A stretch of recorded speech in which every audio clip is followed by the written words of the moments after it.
Некогаш преубавата зелена шума претворена во пепелна серта, изгоре голем дел од оваа планина, помагаа многумина, спасија што може да се спаси. Имаше пожар јак и ако префрлеше наоки и нас черепаце. Пожарот се пожар, некој подметнал. Гореше цело време.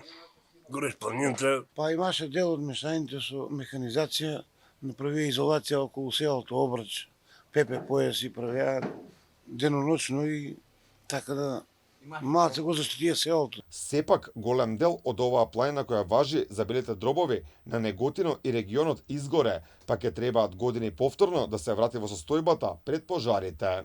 Ова дрво, а и сите други дрвја кои што можеме да ги видиме во овој дел од планината Серта, се доказ за она што случуваше деновиве токму на оваа планина, каде што имаше големи пожари кои што представуваат еден вид еколошка катастрофа. Мештаните упатуваат благодарност до сите оние кои помогнаа против огнената стихија и ги спасија неготинчани од многу поголеми проблеми.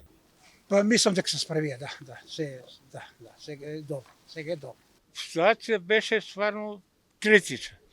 Ветрот нестабилното време си го прави своето. Час на еден крај, па знае да заврте на друг.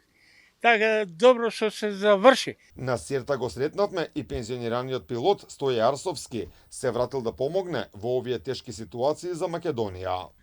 Мачно затоа што немавме доволно сили.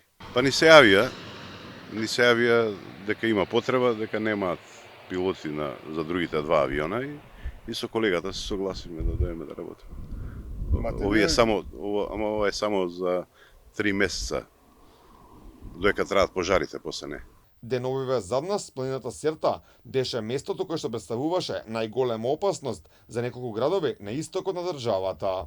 Доказ за оваа еколошка катастрофа која се случи тука на оваа планина Серта е тоа што можеме да ги видиме овие дрвја зад нас целосно изгорени, а можеме да видиме дека едно обично дрво кое што е тука до нас, можеме гранче најобично му скршиме со само обичен фат на раката. Како што можеме да видиме, ова е доказ дека тука целосно се изгоре, односно, она кое што требаше да биде чувано, за жал, успеавме да го изгориме. Минативе 10 дена во Македонија имаше голем број пожари, на помош дојдоа и екипи од други држави, а покрај пожарникарите на терен беа и екипи од ДБР при МВР, кои секојдневно беа во првите редови во борбата со оваа криза која што ја снеде државата. Инаку во минативе 2 децении во Македонија изгорела површина еднаква на над 110.000 фудбалски игралишта.